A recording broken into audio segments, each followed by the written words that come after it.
Throughout the history of the United States, there have been several instances where the general public has been left in doubt as to the facts surrounding certain occurrences.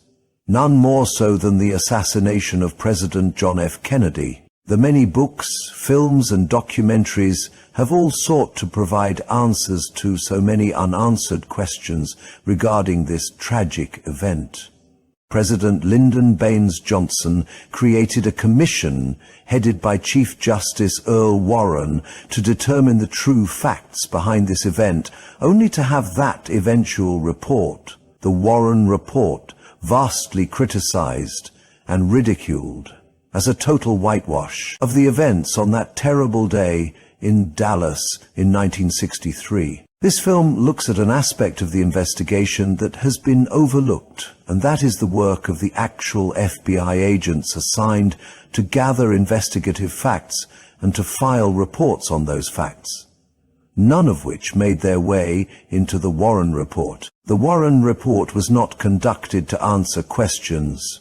The Warren Report was conducted to confuse and mislead the public regarding the assassination of President John F. Kennedy.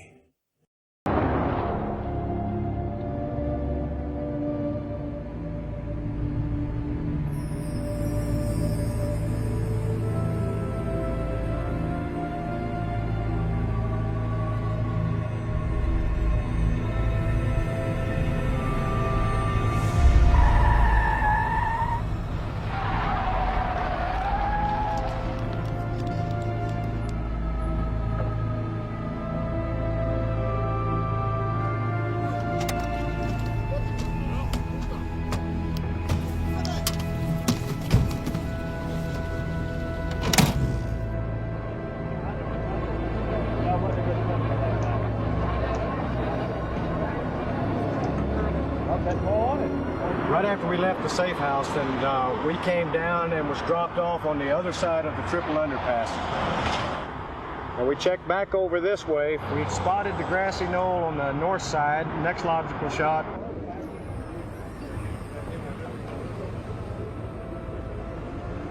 I don't know if we will ever know how many shooters there were. My investigation shows that Johnny Roselli was there, Chuck Nicoletti was there, James Fowles was there.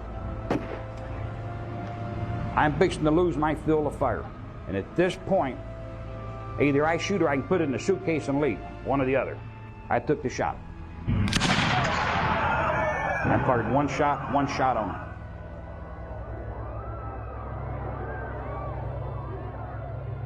John F. Kennedy was the first American president born in the 20th century. A highly educated man, Kennedy had a grasp of geopolitics and finance that far surpassed most modern American presidents. He also began to address a number of problem areas that had previously been considered off-limits to his predecessors. Let every nation know, whether it wishes us well or ill, that we shall pay any price, bear any burden, meet any hardship, support any friend, oppose any foe, to assure the survival and the success of liberty. Kennedy's problems with the CIA began immediately after his inauguration, when he approved a plan already in the works to invade Cuba. The CIA predicted Cuba would rise up against Fidel Castro, but instead the venture proved a bitter failure. The assault has begun on the dictatorship of Fidel Castro. Cuban Army pilots opened the first phase of organized revolt with bombing raids on 3 military bases.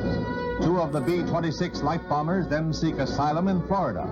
On the heels of the air raids, landings were effected by rebels at several places on the Cuban coast, and the rebellion against the red-tinged dictator was on, with the refugee pilot claiming a full-scale army revolt near.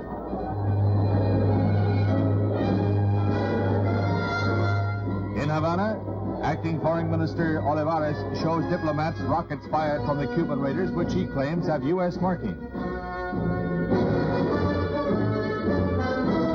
Meanwhile, at the United Nations, Cuban Foreign Minister Roa accused the United States of unleashing a war of invasion. Roa said, In 1961, when it became apparent to the world that the Bay of Pigs invasion was a thinly disguised attempt by the U.S. to invade Cuba, Kennedy declined to use the full weight of American military might, angering the hawks within the Pentagon and CIA.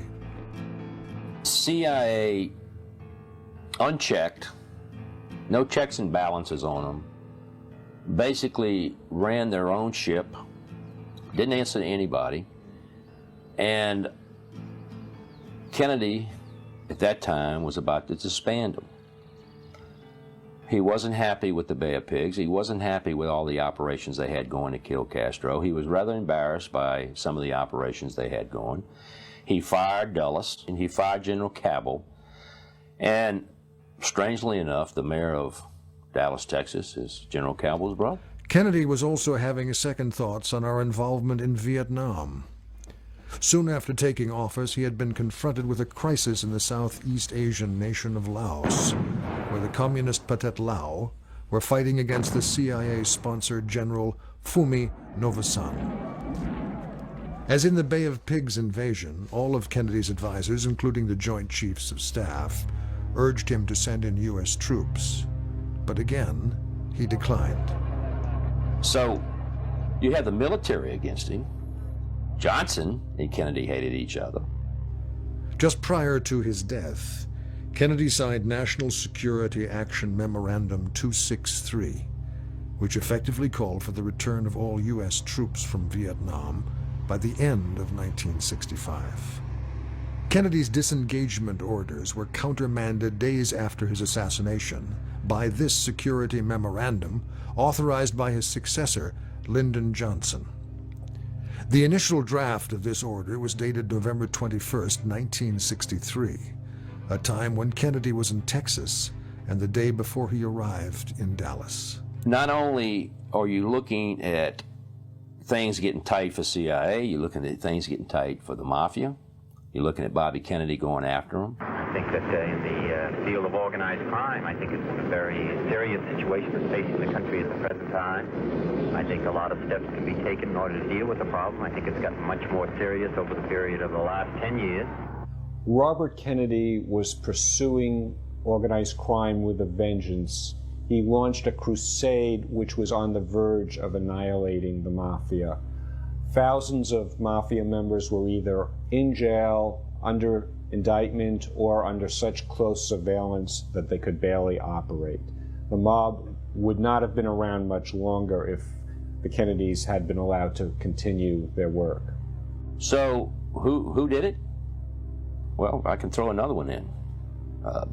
He's going to get rid of J. Edgar Hoover if he is reelected in 1964, and Hoover knows that. He's mandatory retirement time. What does Johnson do after he gets in the White House but give him a permanent deferment to the day he dies? They could be director if he lives to be 150. So you got all these people that don't like Kennedy. You know, you talk about conspiracy, you talk about how could it last for 40 years without somebody in the conspiracy saying anything. Former Special Agent Zach Sheldon was an agent who worked under my supervision. He called me and presented to me the stage of the investigation on Kennedy assassination that he had been conducting independently. It was quite obvious from our conversation that Zach had the investigators fire for the investigation, which to a certain degree concerned me. And I wanted Zach, and I told him at this time, to kind of step back and don't let your emotions run, but hold yourself as the investigator and let the information, facts flow. I entered on duty with the FBI in 1970 and became an agent in 1973, where I went to Kansas City, Missouri, then Chicago, Illinois, and then the Houston Division. When I was in Kansas City and Chicago, my main investigative duties was on the organized crime squad, Since retiring in 1998 from the FBI, I have spent a lot of time investigating the Kennedy assassination. Why do we want to open up this sore again? Has there not been enough, Zach? Facts, warrant commission, books written, documentaries written? What makes your information so different and unique than what has previously been presented? We then decided at this time that Zach must convince me, as the old supervisor, that there was sufficient information here where I would authorize an investigation, meaning predication, a purpose. Why spend the effort? The 1960 election between John Kennedy and Richard Nixon was extremely close. The victory was ensured by Mayor Daley's machine in Chicago, and the overwhelming margin provided in Chicago's First Ward, which was under the control of the Chicago Crime Syndicate, led by Tony Accardo and Sam Giancana. The husband of Antoinette Giancana, a good friend of mine and colleague, her name, of course, is on the book here. The husband is a man named Bob McDonnell, who was Sam Giancana's good friend and also his lawyer. Bob McDonnell was the one that introduced Sam Giancana to Father Joseph Patrick Kennedy in Judge Tuohy's office. Judge Tuohy was a well-known judge in Chicago. So Sam Giancana was told by Father Kennedy, "You helped to elect my son, John F. Kennedy, for the presidency, and we will go easy on your operation." So Giancana did a great deal to make sure about John Kennedy's election. For example, in the first ward that he had control over, it was 79% for Kennedy. In the 27th ward, that he also had great control of, it was 85%. That's opposed to a 66% average voter turnout for Kennedy. Basically, Joe Kennedy promised the mob the White House. You elect my son, and the White House is yours. Well, what did? They thought they elected his son because Illinois is the one that flipped it, and West Virginia. Well, who flipped it in Illinois? None other but Chicago. And they felt like they got Kennedy elected. So when Bobby steps in, they felt betrayed. Bobby Kennedy, of course, was Attorney General, and he decided that he would make his name going after the mob. And he certainly did. And then Sam Giancana had this lockstep surveillance. Even when he went to the bathroom, there was somebody going to the bathroom with him, namely an FBI agent. This was not a good idea, to double-cross the mafia. Carlos Marcello, the crime boss of New Orleans, became a target of Robert Kennedy's war on crime when he was unceremoniously dumped into the jungles of Guatemala, where he had to endure several days of hardship while fighting for his life before making it back into the United States. FBI Special Agent Michael Wax spent much of his time in New Orleans working undercover on the Marcello case and provides invaluable insight regarding Marcello's anger at the Kennedys. During our time with Mr. Marcello, which was quite extensive, he made reference to his problems in the past with the Kennedy family.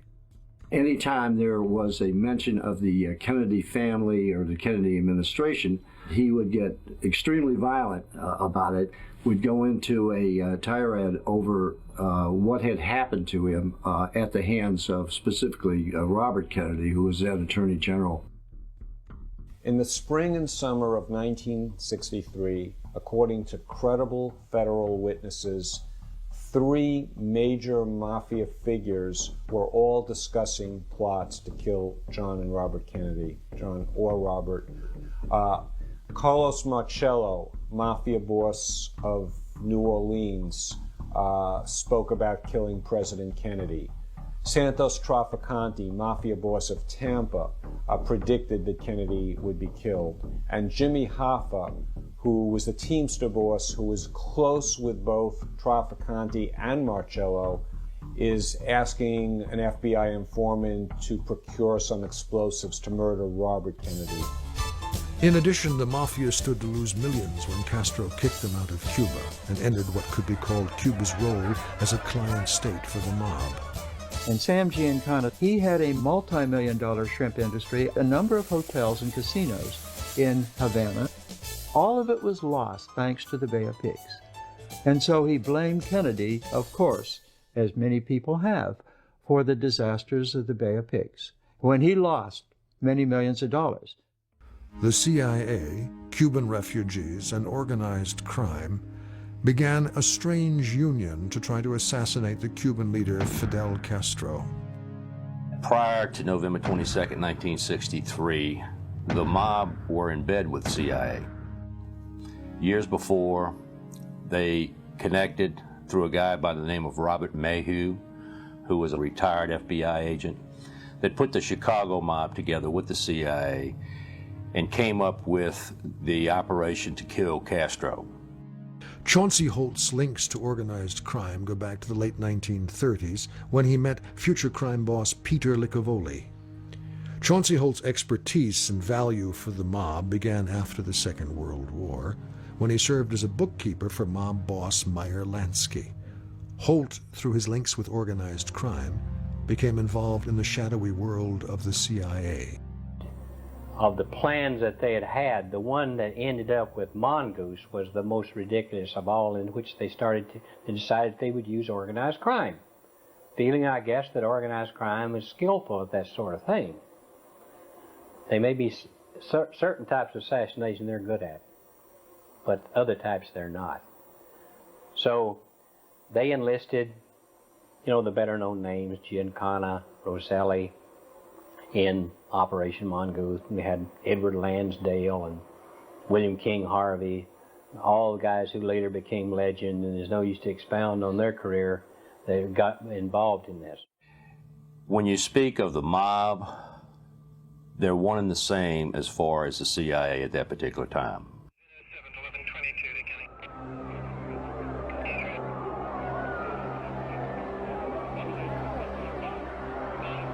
The course of the entire nation changed when gunshots rang out in Dallas. The accounts of the assassination varied depending on where people stood in the plaza. Many people near Houston Street said shots came from the area of the Texas School Book Depository, a private company that warehoused school textbooks for a number of publishers. However, over 75% of the bystanders in the plaza said shots came from a slope, which came to be known as the Grassy Knoll, located north of the Triple Underpass in Dallas. In fact, the Grassy Knoll was where many bystanders rushed immediately following the shots which hit Kennedy. Those between these two locations, such as World War II combat veteran A.J. Milliken, reported shots from both directions.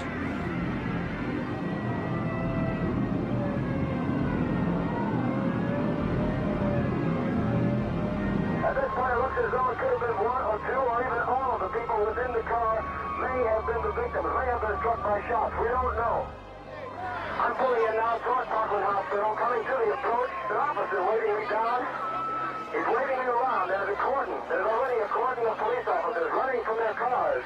When the gunfire ended, the president was rushed to nearby Parkland Hospital, where he was pronounced dead shortly after 1 p.m. Acting Press Secretary Malcolm Kilduff indicated the fatal shot entered his boss's right temple. It's a simple matter, Tom, of a bullet right through the head. Meanwhile, back in Dealey Plaza, attention was directed to the Texas School Book Depository, where a rifle and spent cartridges were found on the 6th floor. Shots apparently came from the 5th floor of the Texas Bookstore Depository building, possibly from an automatic cut weapon. Police were looking for a young white man dressed in a white shirt with Levi's. Within an hour of the Kennedy assassination, a young ex-Marine named Lee Harvey Oswald was arrested for slipping in a South Dallas movie theater without paying. But police obviously had more serious charges in mind. As they hauled Oswald from the theater, some were heard to shout, "Kill the president, will you?" Oswald himself seemed fearful of being killed. He shouted to bystanders, "I am not resisting arrest." Upon arrival at the Dallas police station more than an hour and a half after the assassination, it was discovered that the man police had arrested had two sets of identification, one in the name of Lee Harvey Oswald and another for Alec James Heidel. Chauncey Holt's duties included the making of false identifications for the CIA, at which he was considered an expert. We did false identifications, a number of false identifications that ended up in the hands of authorities. We did other IDs for Oswald in both his name and Heidel, some of which, as far as I know, never ended up in anybody's. What happened to them, we don't know. Jay Bartell is a longtime friend and associate of Chauncey Holt. Bartell worked with Holt on many operations and can verify his connections with the CIA. He was associated with people that I believe and he believed were definitely connected with the death of the president. The immediate aftermath of the assassination of John F. Kennedy was fraught with lies and inconsistencies that raised more questions than answers. Hoover found out almost immediately after the assassination, of course, that it occurred, and so he called Robert Kennedy out at Hickory Hill. Kennedy was having a crime conference out there. He informed Robert Kennedy that the president had been shot and that I think he had been seriously wounded, and he said he'd call back when he got more information, and then he called back a short time later and simply informed Robert Kennedy very casually, very coolly that the president was dead. And that was the end of the conversation. And after that, from that time on, he would not deal with Robert Kennedy directly, just essentially dismissed him after that. The morning after the assassination, he presented Lyndon Johnson with a highly biased report that had very selective data in it that just simply was designed to implicate Oswald. Even before Oswald was even charged with anything, Friday afternoon, a few hours after the assassination, before Kennedy's body even arrived in Washington, Hoover had already dictated an internal memo, in essence saying that Oswald was guilty. The president's body was forcibly removed from Parkland Hospital in Dallas by the Secret Service and taken to Bethesda Naval Hospital in Maryland, where an autopsy would be performed that evening, Friday, 22 November 1963, by two naval officers who had no previous experience with gunshot victims. Two FBI special agents, James Seibert and Francis O'Neill, are assigned to witness the autopsy of John F. Kennedy. What they see will contradict the findings of the Warren Commission. James Seibert was a supervisory special agent at Hyattsville, Maryland, when I was transferred there in '63. James Seibert was the type of agent I wanted to be. I got on the phone and Tully said that he had just received information from Bureau headquarters that we were to get in the motorcade, follow the motorcade all the way up to Bethesda where the autopsy was going to be done, witness the autopsy, and hand carry any bullets that might have been removed from the body over to the laboratory to preserve the chain of evidence. Those were our instructions. During this autopsy, we made notes. Based on these agents' testimony, when the body was unwrapped, there was no clothes. In order to do an autopsy properly, you need to be conversing with people that have the clothes, or the best is the fact that the clothes are there with the body. Had they had that information available to them, they would have been aware that the jacket and the shirt both displayed a hole about 5.5 inches below the collar, a location which is also reflected on a diagram of the body subject to the autopsy by J. Thornton Boswell, who was assisting James Humes in conducting the inquiry. Also, these agents stated that at no time did the doctors at Bethesda call or touch base with the doctors at Parkland Hospital to see if there was anything they needed to know and what was done as far as trying to save Kennedy's life. These two agents basically observed a shot to the back, upper back of Kennedy that entered the body, approximately 5.5 inches below the neckline and approximately 2 inches to the right of the spine. There was no entry wound to the neck. Several weeks later, the doctors in Dallas were presented with the autopsy report, which said that there was no entry wound to the throat. Actually, the autopsy doctors did not see that wound. They claimed that because the tracheotomy had been made horizontally through the wound, that they did not see any sign of an entry wound to the throat. They claimed instead that there was a shot that went through Kennedy's upper back or lower neck and that it exited through the throat. But they didn't actually see any evidence for that in the throat. They did see an entry wound in the back, but they were not able to track it more than a very short distance. In their examination, it was a shallow wound that really didn't go anywhere. This particular wound to the back never penetrated the body. In fact, upon probing the wound only went approximately 2 inches into the body and quit. There was enough concern about this as to where the bullet is or why can't we find an exit wound that Agent Jim Seibert went to the phone and called an agent in the firearms unit of the FBI in the lab, Agent Killian, and discussed with them the probability of an ice bullet because they had a wound with no exit and they couldn't find the bullet. Agent Killian said, "I think I can solve your problem because a Secret Service agent just brought a bullet in that was found on Kennedy's stretcher at Parkland Hospital, not Conley's stretcher." Doctors in Dallas and at Bethesda Naval Hospital in Washington, D.C., gave conflicting descriptions of Kennedy's wounds. Dallas doctors all reported a massive hole in the right rear portion of Kennedy's head. The Washington, D.C. doctors described the hole near the top of the head. There is an ongoing conflict between what the Dallas doctors saw and reported versus what the autopsy doctors in Bethesda, Maryland saw and reported. In Dallas, Oswald was proclaiming his innocence at every opportunity. Oswald, did you shoot the president? I didn't shoot anybody, sir. I haven't been told what I'm here for. You have a lawyer? No, sir, I don't. He even claimed to be a patsy, one who has been set up to take the blame for the real culprits. No, they're taking me in because of the fact that I lived in the Soviet Union. I'm just a patsy. Here he comes. Now the prisoner The case would take a bizarre turn 3 days later when Lee Harvey Oswald was himself assassinated by a small-time hood from Chicago by the name of Jack Ruby. Officer, he's been shot. He's been shot. Lee Oswald has been shot. Where's the man with a gun?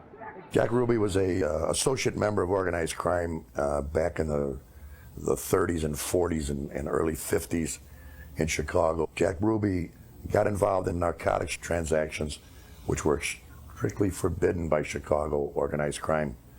And he was set to be hit. They were going to whack him. Somebody interceded for him, which was Eddie Vogel. And rather than kill him, they just moved him, banished him from Chicago, and moved him out to Dallas through several other places. I think that he had spent some time in New Orleans, and I believe that he also spent some time in Tampa, Florida, before he ended up in Dallas, Texas. Prior to the assassination, Ruby, I wouldn't by no means call him a mafia boss. I wouldn't maybe put him in the top 5 in the Dallas mob hierarchy, but he was definitely a mid-level, significant mobster. He's a frequent associate of Joe Civillo, the mafia boss of Dallas. He's close contact of Joe Campisi, the mafia underboss of Dallas. Witnesses describe him running a string of gambling operations. To do gambling in Dallas, you had to get it cleared through Jack Ruby.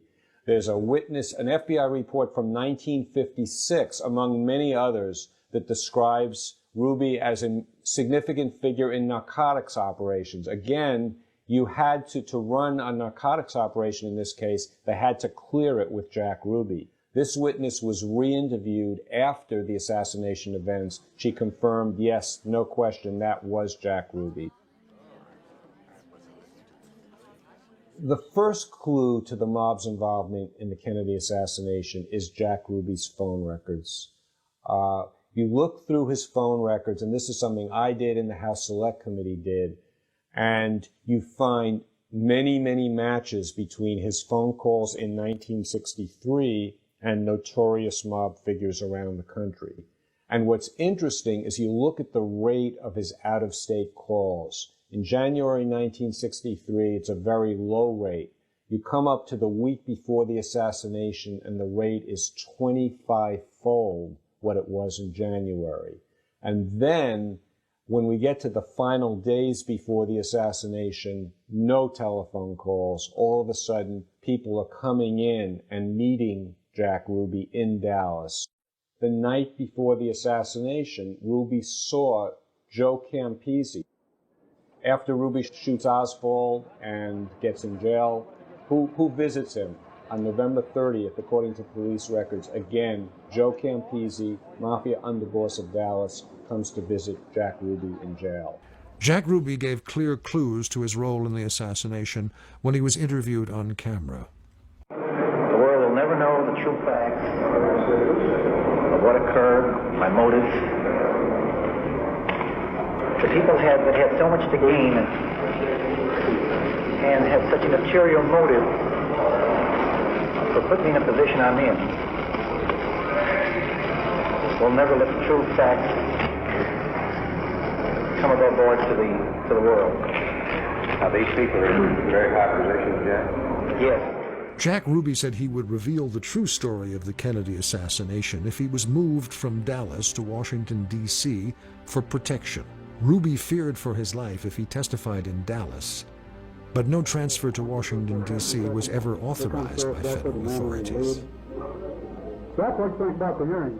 I want to correct what I stated before. If he was vice president, remember I said that? He was vice president? Yes, I did when I mentioned about Adlai Stevens. If he was vice president, there would never have been an assassination of our beloved President Kennedy. Would you explain it, Jack? Well, the answer is the man in office now. Within a week of the assassination, Lyndon Johnson had appointed a commission to investigate the death of his predecessor, which was chaired by the Chief Justice of the United States, Earl Warren. The investigative responsibilities of the commission, however, would be delegated to the FBI, which was very successful in covering it up. In this document, drafted on November 22nd, Dallas police inform FBI Director J. Edgar Hoover of other suspects in the assassination. Hoover dismisses the information prior to Oswald's even being charged. Clearly, minds have been made up hours after the event. There was an editing process that Hoover went through where affidavits of individuals were altered, things of this nature. There was a lady who worked in the depository who in her original affidavit, she stated that she had seen Oswald as late as, I believe, 12:25 or later in the second floor lunchroom of the depository. This is just 5 minutes before well, actually, according to the published schedule, 12:25 was when the president's motorcade was supposed to be coming by the depository. Yet in her final affidavit, the one that became public and so on at the time, stated that she had seen Oswald at 12:15 or later. And I think there were other individuals who later stated that the things that they said were not what appeared in the final affidavit. From the outset, like I say, they couldn't get cooperation from Hoover, and that's why they had to make the demand for raw data on December 16, 1963. And they, like everybody else, they were insiders. You imagine yourself in their situation. Here they've been appointed by the president to look into this thing, and they've been told by the president the man who's in charge of this is J. Edgar Hoover, and they're looking for the data, and he won't give them the data. I mean, in the same context, in the same time period, the president is making public statements strongly endorsing J. Edgar Hoover. As the commission began their work, they faced several major problems. The rifle found in the book depository was not a high-velocity weapon. and the Army Ballistics Test Center reported 3 metal shims had to be placed under its telescopic sight to make it accurate enough just to test. FBI experts knew that Oswald's rifle could only fire every 2 seconds, and films of the assassination indicated the entire shooting took place in only 6 seconds. 3 shots were all that was allowable for one assassin, and that was pushing the time limit. A week after the assassination, the FBI had concluded that Kennedy had been struck by 2 bullets, and Texas Governor John Connally the third. The autopsy report from Bethesda Naval Hospital would maintain that the shot that hit the president in the back had exited his throat and gone on to damage Governor Connally, an hypothesis that became increasingly important, even crucial to the commission's findings, when it turned out that a distant bystander, James Tague, had been injured by a shot that had missed altogether. This placed the government in the awkward position of accounting for all of these wounds on the basis of only 2 bullets. The physicians at Parkland, moreover, and many other witnesses had observed a massive blowout to the back of the head, so great that, in fact, brain tissue in large quantity was hanging out of the skull of the president. They got this sheet unwrapped off the head. There was a big gaping hole in the right rear of the head back here by the scallop part. And he said in apparent surgery of the head, in the head area. So we made notes of this. They also observed a small wound to the throat, through which a tracheostomy was performed in a vain attempt to assist the president in saving his life. That afternoon, the physician who had performed that tracheostomy, Malcolm Perry, at 3:16, told reporters that the president had been shot in the throat from in front, an observation he had made personally and which he repeated 3 times. Subsequently, in order to affect the government's official position supported by the evidence, Gerald Ford had the description of the wound to the back, which actually had entered 5.5 inches below the collar, changed to describe it as having entered at the base of the back of the neck. He admitted this when the AARB people contacted him out in Vail, Colorado by phone. He admitted that he had made this change. If you would believe these 2 agents and believe their testimony in their report, they do 2 things. Number 1 is they guarantee you and show you right there that there's a cover-up, because they see totally opposite of what the Warren Commission puts down in their final report. Number 2, you take the back wound that never exited the body, definitely didn't enter the neck and come out of the neck. You take away the magic bullet. If you take away the magic bullet, you have 4 shots. So basically they prove a conspiracy because they prove there's a 4th shot, and they prove there was a cover-up because they saw totally opposite or different things than the Warren Commission puts in their report. Spector said Seibert said he didn't make any notes. And he said O'Neill made just a few and destroyed them. And when I read that, I could feel the heat coming up on the back of my neck. And I made the statement, and it's in the record, in the archives, that's a false statement.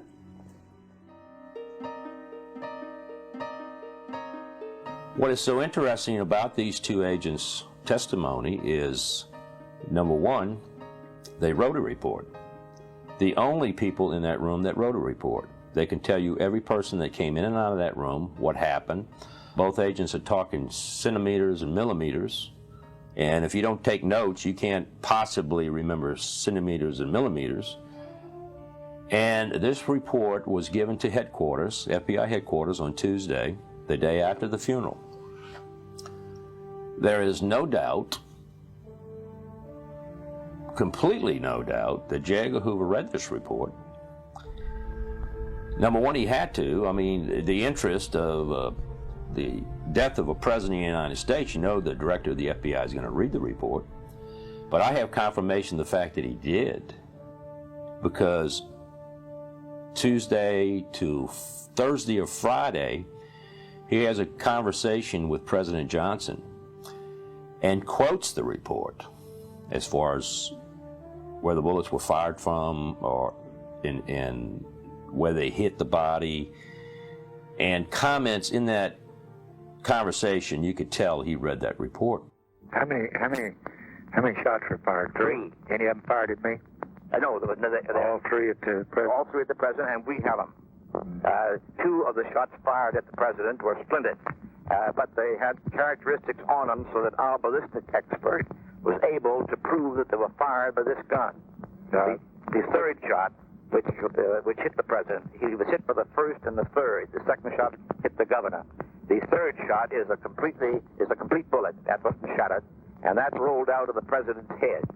It tore a large part of the president's head off. This official story would later change to accommodate the single bullet theory. Well, the interesting thing about that, you have 2 agents, his agents, present in an autopsy of the death of a president, and they don't testify before the Warren Commission. That is strange. Why?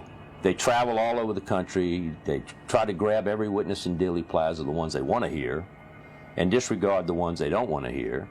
But you have 2 federal officers, federal agents, that don't testify before that Warren Commission. It's plain and simple. They didn't want to talk to them because they saw something totally different than what they wanted to hear. Once they arrived at the conclusion, and that was done already the day of the death, the day of the autopsy, that Lee Harvey Oswald was a sole assassin, then everything had to fit. That all the shots had to come from back to front, from right to left, and from up downward. And no matter what they had found, it was going to be squeezed in.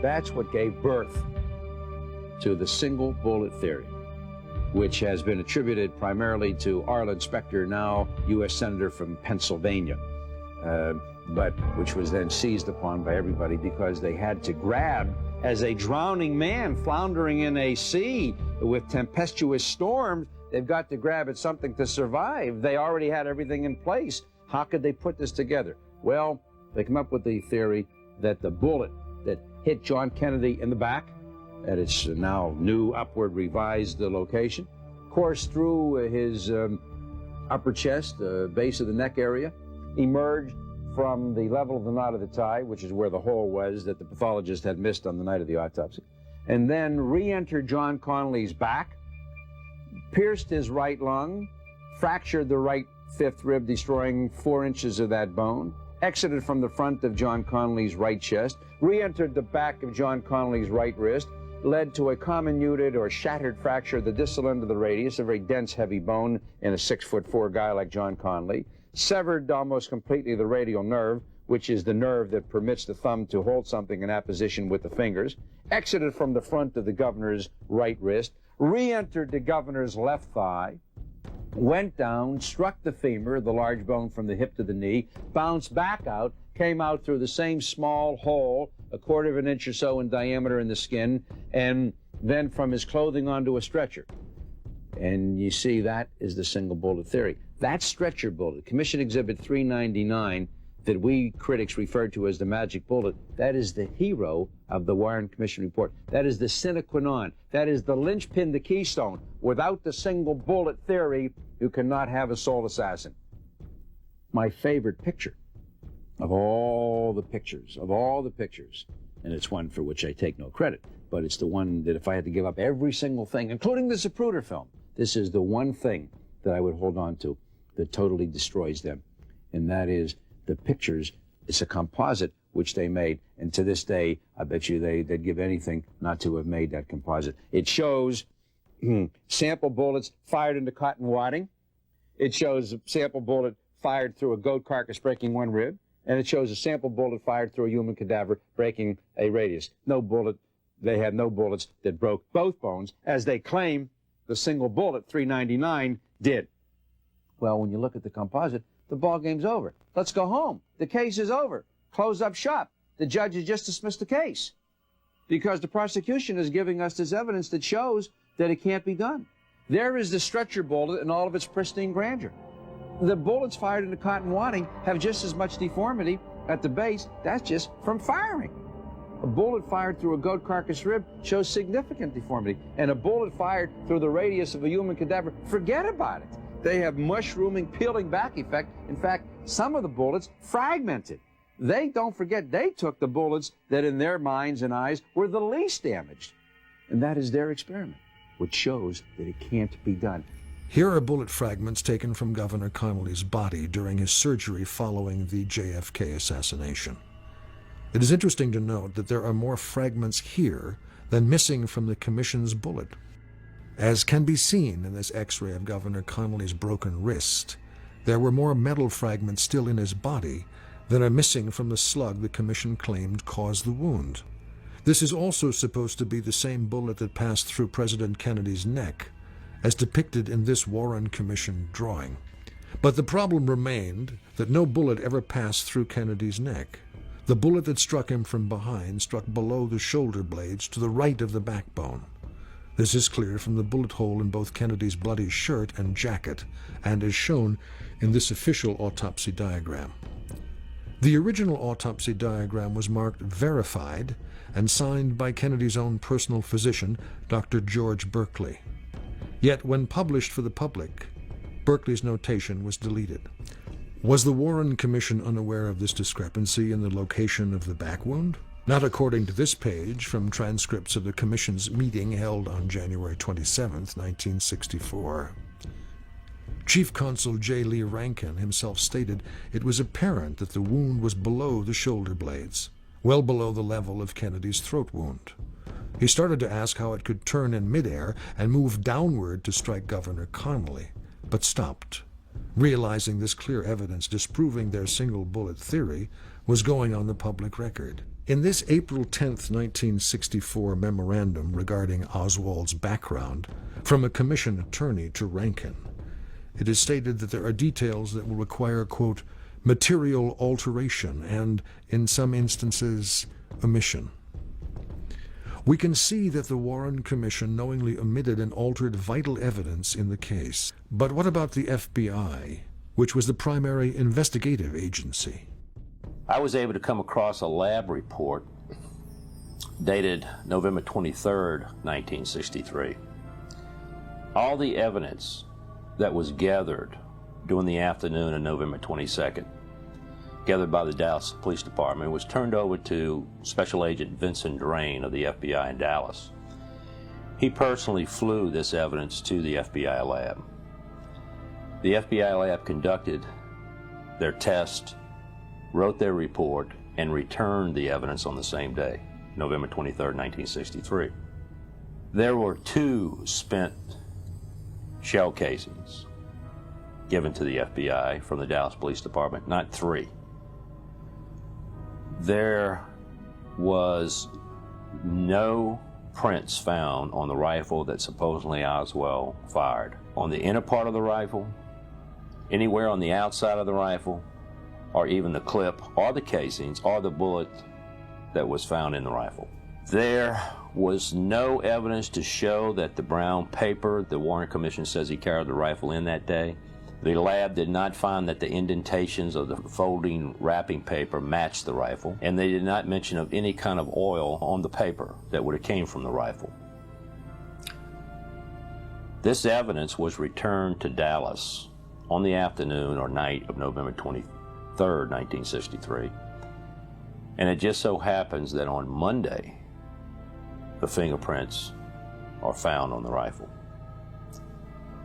And also, I think it was Monday or Tuesday is when the 3rd casing shows up. That just so happened to be in the pocket of one of the police officers on the search. Government documents show the assassination rifle was shipped back to Dallas on Sunday, November 24th, 1963, and that an FBI team spent a long time in the mortuary with Oswald's body the next day. Paul Grudy, the funeral home director, said years later that he was there when the FBI put that rifle in Oswald's dead hand. I had trouble getting the fingerprint ink off his hands in time for the burial, he said. Yet a blurry palm print belatedly produced by a Dallas police officer and identified as belonging to Oswald was instrumental in convincing the public of his guilt. Other seemingly strong evidence against Oswald fell apart under closer study. This Dallas police evidence sheet shows only 2 fired cartridges were recovered in the book depository. Days later, a 3rd cartridge conveniently turned up. The bottom of the evidence sheet carries a line showing a paraffin test on Oswald, indicating no gunpowder on his hands or face, only nitrates on his hands, which could have come from any number of sources.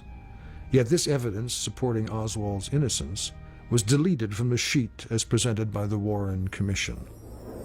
Such mismanagement of evidence could not have been accomplished by Fidel Castro, or the Soviets for that matter. Only powerful forces within the federal government could have accomplished such acts of deception. The Warren Commission heard testimony that tied Oswald even closer to the FBI. Texas authorities told the commission they had developed evidence that Oswald was working as an informant for the Bureau. They gave his informant number, T179, and said he was being paid $200 a month. The Warren Commission declined to accept this information, although it may have explained reports of Oswald's cashing checks and money orders close to that amount. In January '64, at Warren Commission executive session meetings, they were openly stating the fears that we have a situation here where Hoover is essentially telling us to pack up and go home and just issue a statement agreeing with him that there was just a lone nut. By February of 1964, following a barrage of condemnation in the mass media, the whole nation was convinced of Oswald's guilt. Talk of conspiracy faded in every quarter except within the private conversations of Warren Commission members. By all accounts, the Warren Commission met behind closed doors, heard secret testimony, and brushed aside any evidence which did not support their predetermined verdict that Lee Harvey Oswald was the lone assassin. 3 of the commissioners, Cooper, Boggs, and Russell, all later reversed themselves and voiced doubts about the commission's conclusion that Oswald had committed the assassination alone. The most shocking and disappointing aspect of the case was the lack of thoroughness and completeness of what the Warren Commission had done. It's mandated to tell the truth to the American people. When our government investigates, I cherish our government. I'm a believer in our system, and I've spent my career supporting our system. And as someone who served in the government, both as an assistant district attorney and as a mayor of a city and a city council, it's incumbent upon representatives of the people to tell the people the truth. And the Warren Commission didn't do that, and that to me is terribly regrettable. The Warren Commission's report became the official government version, but it is not the only investigation that took place regarding the assassination of John F. Kennedy. In fact, the idea of multiple assassins became the last official position of the federal government in 1979, when the House Select Committee on Assassinations announced that, on the basis of 2 separate reports from acoustical scientists, at least 2 gunmen were involved, and therefore, quote, President John F. Kennedy was probably assassinated as a result of a conspiracy, unquote. The committee's conclusion added official weight to the many writers and researchers who for years had been claiming a conspiracy. Most Americans don't realize that the last official verdict of the U.S. government was one of conspiracy. An example of evidence pointing toward conspiracy is the account of Lieutenant Colonel Marvin, who claims he was asked by the CIA to kill Navy officer William Bruce Pitzer. Pitzer was present at Kennedy's autopsy and responsible for making films and photographs. There is evidence that Pitzer kept copies for himself, which he refused to release. First of all, I was called up to Colonel C.W. Patton's office. He was my commanding officer of the 6th Special Forces Group. And I went up and he said, there's a company man waiting to meet you out under the pines. And there was one other officer there too. So we both walked towards the CIA officer from Colonel Patton's office. And when we got so close to him, I went ahead and the other fellow stayed back. And he had with him a piece of paper, and he handed it to me and had a name on it, William Bruce Pitzer. And he said, this man has got secrets that he's going to give to the enemy. and we'd like to have him taken care of. Would you like to do it? And I said, certainly. And I said, well, where is he located? Because I was on orders to go to Vietnam, so I assumed it was someplace outside the United States, because that's what we were told we'd do. And he said it was in Bethesda Naval Hospital, Bethesda, Maryland. And I said, I can't do that. I said, I got a wife and 3 children. I can't just all of a sudden disappear here in the United States like I'd have to in order for me to take care of that mission. And he said, you mean you refuse to do it? And I said, yes. But I said, you understand why? I said, you know what we were taught.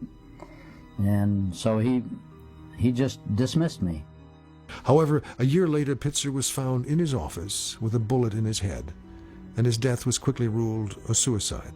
Then, in 1993, they had a 30-year anniversary of JFK's assassination special. I was watching that program, and at the end of the program, they rolled a list of 42 names of men who had been involved one way or another in the assassination or its aftermath. And one of the names was Lieutenant Commander William Bruce Pitzer, and I about fell out of my chair. I got goosebumps all over me, and I said, he wasn't selling secrets to the enemy, he was doing something else. So I immediately set about, and with the help of a friend of mine, I located his widow, who still lived in Maryland. And I talked to her on the phone twice, recorded both times, and told her that I'd been asked to kill her husband and why. And she told me that he had the actual photographs of the Kennedy autopsy, both film and slides, and that she had been told by 4 different Navy intelligence officers to not talk to anybody, not even family, about her husband's death. And are you a Marxist? Well, I have studied Marxist philosophy, yes, sir, and also other philosophers. But are you a Marxist? I think you did admit on an earlier radio interview that you consider yourself a Marxist. Well, I would very definitely say that I am a Marxist. That is correct. But that does not mean, however, that I'm a communist. A new witness, Judith Very Baker, has emerged in the case. Baker contends that she enjoyed a relationship with Oswald that went beyond a passing friendship, and she can shed light into the dark corners of Oswald's activities, especially those in New Orleans during the summer of 1963. Lee never in a million years was a real communist or a defector, a real defector. All of this, as most people should know by now, all of this was part of his dream to be a double agent, a secret agent. A bright young man, Oswald's background was no more different than many other Americans in the 1950s until he entered the Marine Corps. While serving in Japan at the CIA's largest Asian base, Oswald was recruited into U.S. intelligence, according to several fellow Marines. A former CIA finance officer, James Wilcott, testified to the House Select Committee on Assassinations that based on his experiences in the Orient, including conversations with other CIA men, he believed that Oswald had worked for the agency while in Japan. Items found in Oswald's possession following the assassination also indicated intelligence work. His notebook mentioned microdots, a widespread spy technique for photographically reducing information to a small dot that can be hidden in mail or books. In light of Oswald's known interest in photography, his ownership of such a camera is not too unusual. However, it was determined that his camera carried a 5-digit serial number which did not exist among the Minox cameras distributed for commercial sale. Minox officials declared Oswald's camera carried an unregistered number, indicating it must have been issued by some government agency. If Oswald was not doing intelligence work, why did he possess a spy camera? All this supports Judith Baker's claims that Oswald aspired to become a double agent. He said, you know, when I was in New York, I saw I led 3 lives, and it changed my life. And then he told me all about how he had seen this program with Herbert Philbrick, and that he had been a double agent, okay? And this inspired him incredibly. In 1976, a CIA document surfaced stating that the agency considered Oswald for recruitment. This contradicted the sworn Warren Commission testimony of CIA official Richard Helms, who stated the agency had never even contemplated any contact with Oswald. This document, written by an unidentified CIA officer 3 days after Kennedy's assassination, states, "We showed intelligence interest in Oswald and, quote, discussed the laying on of interviews." A CIA 201 file on Oswald was discovered only in 1977. The existence of this file came to light after a Freedom of Information Act request was pressed by assassination researchers. At least 3 former CIA officers have stated publicly that the mere existence of a 201 or personnel file on Oswald indicated a relationship between the ex-Marine and the agency.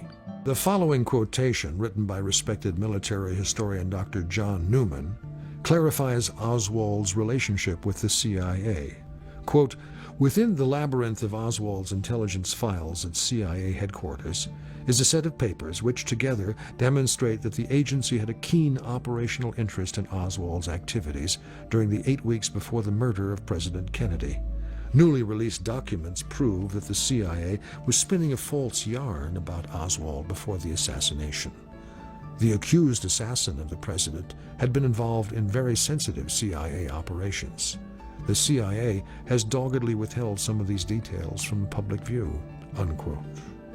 If Oswald was working as a government agent, as the evidence indicates and his mother has always claimed, what was he up to? What was he doing on behalf of his intelligence handlers? Considered a whiz kid while she was still in grade school, Judith Very Baker soon found herself in the shadowy world of military and intelligence services. I can't prove the kind of things we were doing there, but I do know that, for example, I was working on a blood sedimentation project, and the purpose of it was that if you injected live cancer cells into someone and applied this test to it, it would show whether or not the cells took. Now that's kind of serious stuff. Why in the world would you want to have such a material developed or such a test developed, and for what would it be used?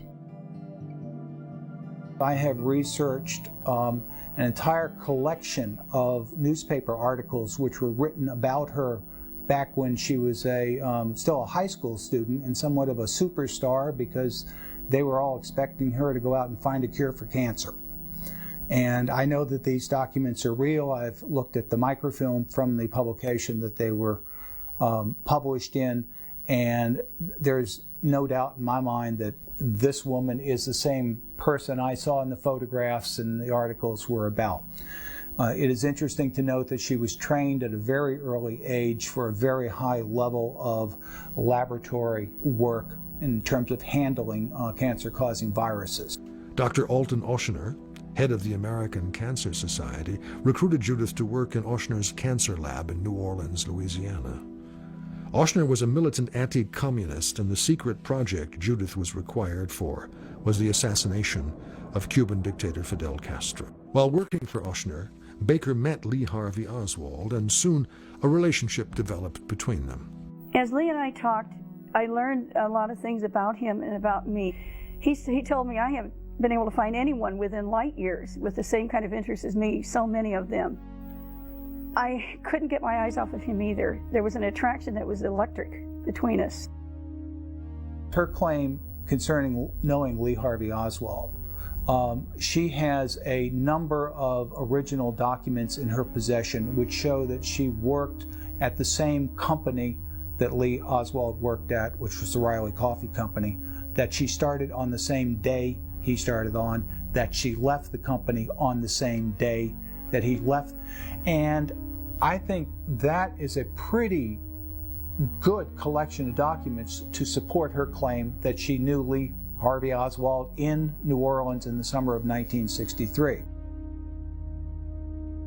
Lee Harvey Oswald brought Judith into contact with a string of unsavory characters in New Orleans.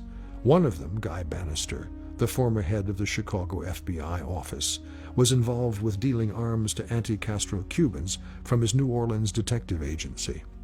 An associate of Bannister's was David Ferry, described by New Orleans District Attorney Jim Garrison as, quote, one of history's most interesting individuals.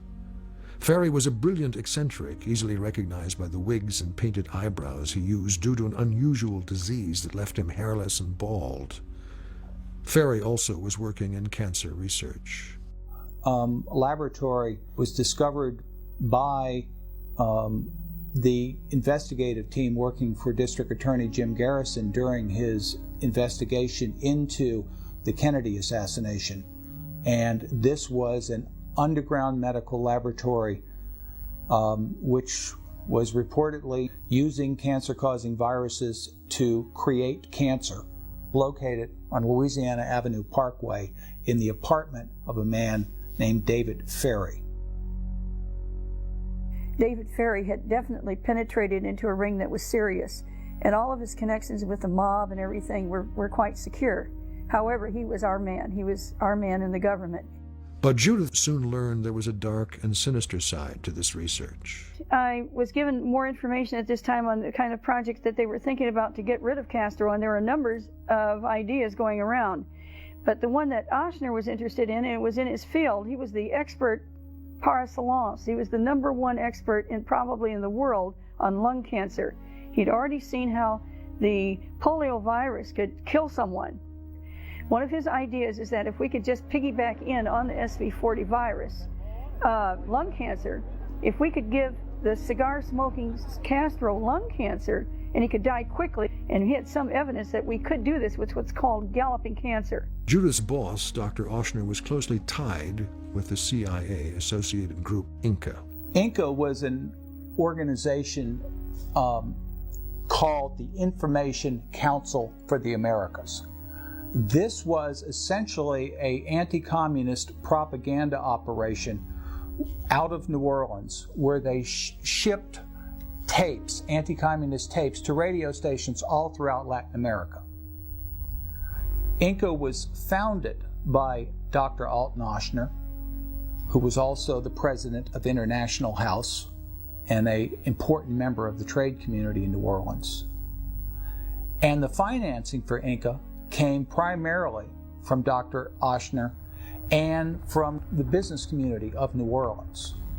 One of the most important people on the list was the owner of WDSU Radio and the owner of WDSU Television.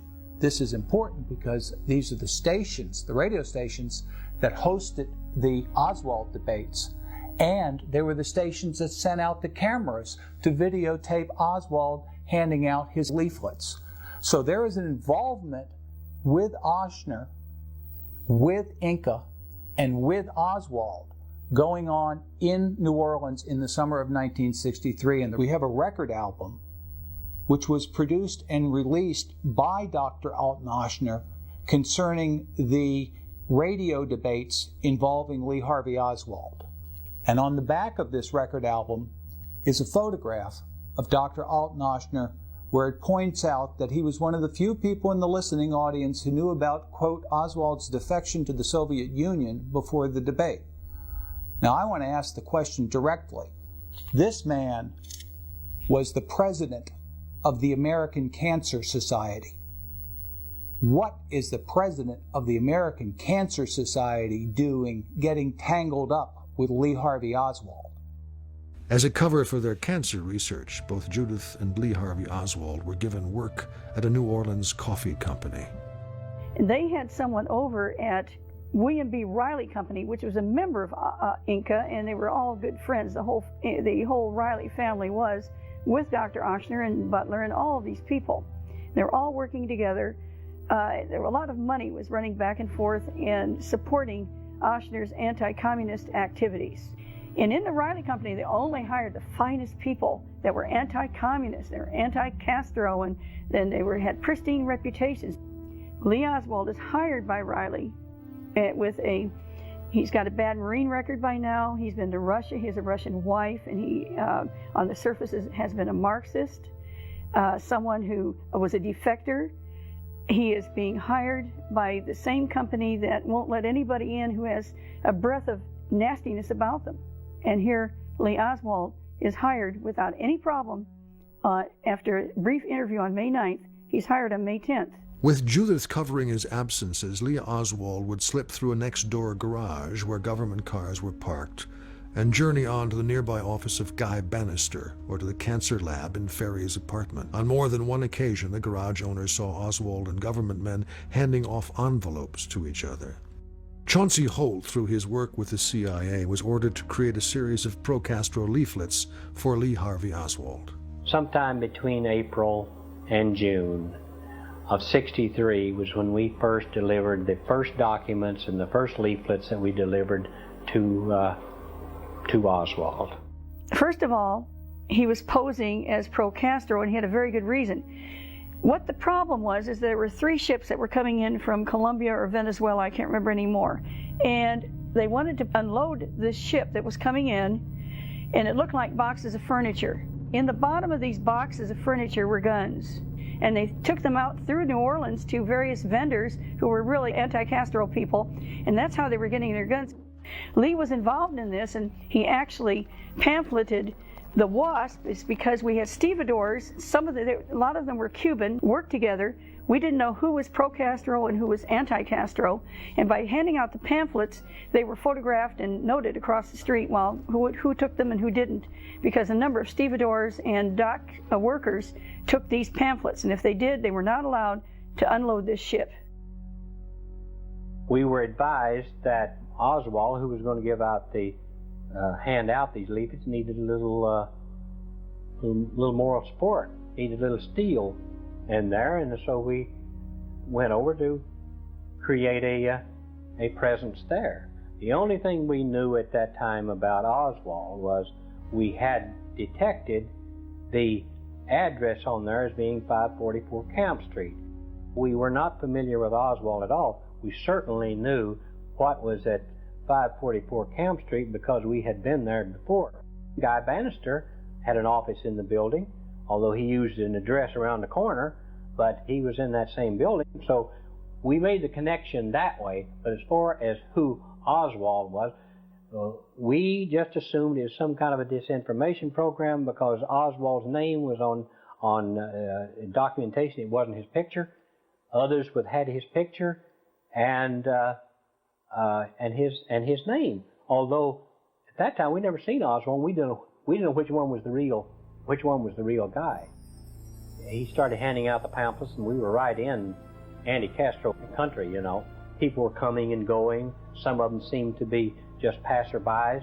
Some seemed to be rather had an unusual interest in it, as though they were part of the group. On August 9th, Lee was arrested for handing out pamphlets, and I had gone over there from Riley, I was still working at Riley, to hand him some that I had trimmed that had been printed crooked. And these are bright yellow, you couldn't miss them.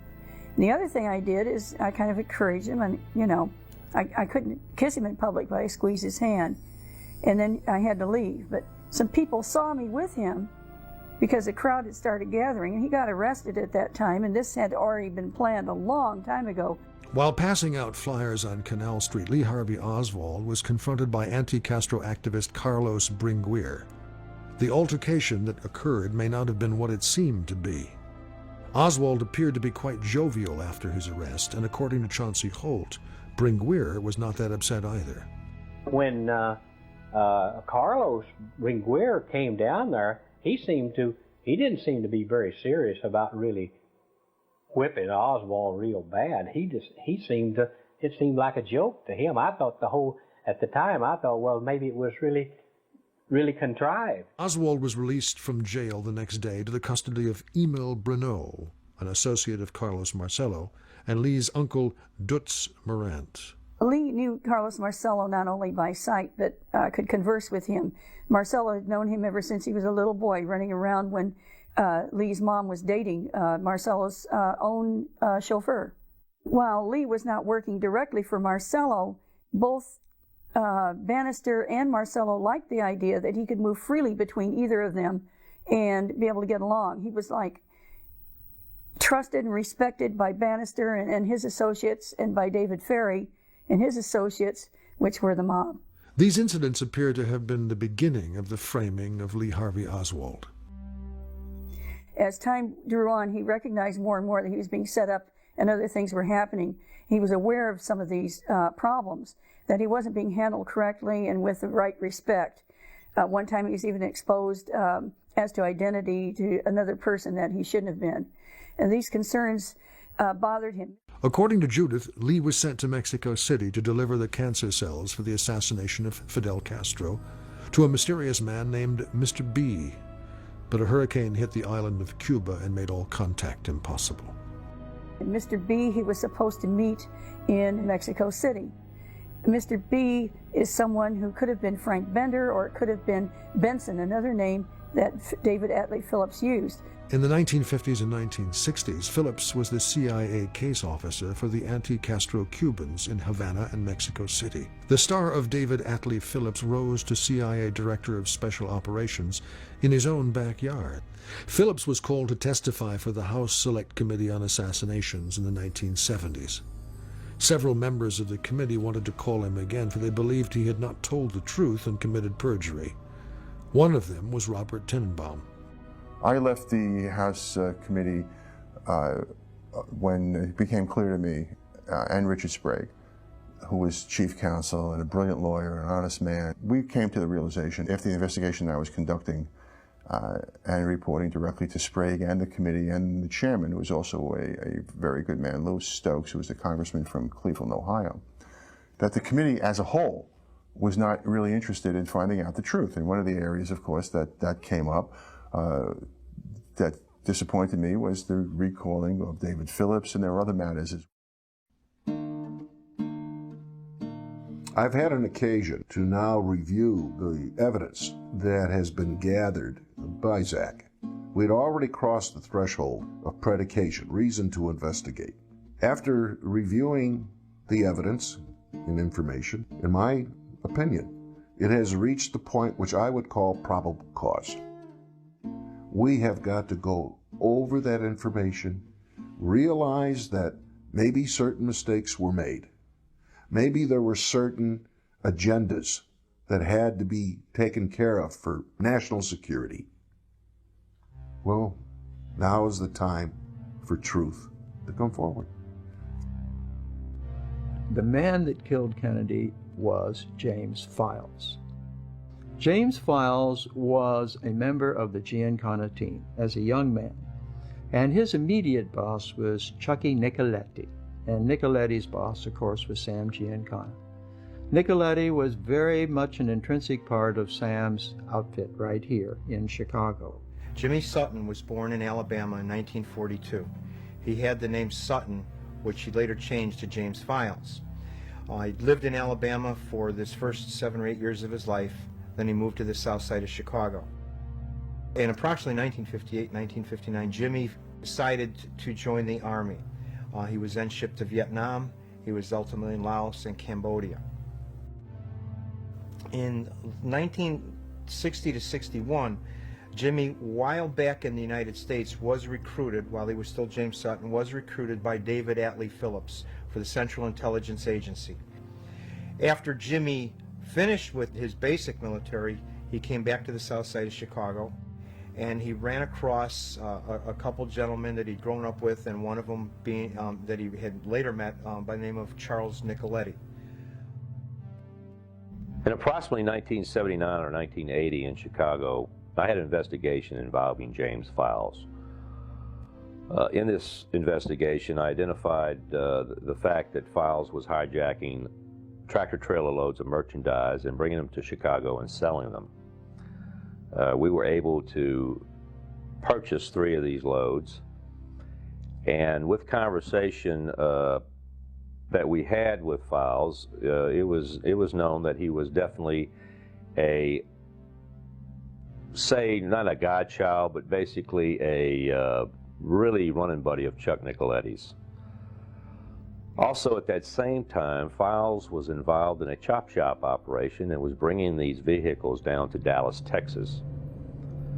Through this investigation, I was able to come very close to an individual that Files knew, and this individual told me that once in Dallas, Texas, they went through Daley Plaza.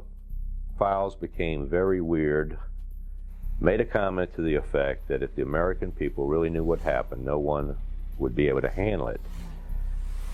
This statement, I felt, was definitely made, or this individual wouldn't have told me this. The question then was, why did Files make that statement? Joe West was a private investigator whose investigation of the assassination began in 1989. In 1992, West met former FBI Special Agent Zach Shelton. I told Joe West about this comment that Files had made in 1979 and told him if he really wanted to check up on a good lead, he should find Files, and at that time I knew Files was incarcerated somewhere in the United States. Initially, Files was very reluctant to talk to Joe West. When Joe West first originally contacted me here at Stateville Prison, I was on a visit. The counselor came in to the visiting room where I was at and stated that she wanted me to come out and make a phone call. I told her, I said, no way, I'm here 365 days a year. I'm not leaving my visit to go make a phone call. I said, who's calling? She told me, someone from Texas named Joe West. I told him, I do not know the party. I said, tell them I'll call them on my time, not their time. I'm on a visit. Don't bother me when I'm on a visit. The next day, they got me out of my cell. They took me downstairs and got a phone call hooked up. Initially, Files was very reluctant to talk to Joe West. Slowly and meticulously, West established a relationship with Files. Through months of personal visits and detailed correspondence, Files began to reveal his participation in the JFK assassination, but would only confess if he were granted immunity from prosecution. West was negotiating immunity from Texas authorities when he became ill and suddenly passed away in 1993. As Files had come to respect Joe West, his death was a major factor in his willingness to come forward with the confession that West had been seeking from him. And we know how much effort, at least we have some idea about the effort of the FBI and the CIA in trying to minimize or marginalize James Files, to try to make him to be, somebody wanting only attention, that he had nothing to do with the assassination. Poor guy's in jail, he wants people to think about him, and therefore he claimed that he was part of the Giancana team. Well, nothing could be further from the truth. James Files wanted no attention whatsoever. There is reason for a reasonable person to believe further in-depth investigation is required, and that this investigation is required not only to answer the question that are in millions of the minds of the American people to this very day of what happened, but also to answer the questions in further in-depth that Zach's investigation has presented. As far as who was in Dallas, Texas on the day of November 22nd, 1963, we have James Files, Chuck Nicoletti, Charles Nicoletti, who was one of the top sub-bosses in the Chicago mob, and also Johnny Roselli. Johnny Roselli was the link between the mob and the CIA at that particular time. And on the morning of November 22nd, 1963, Tosh Plumlee flew into Dallas, Texas with John Roselli.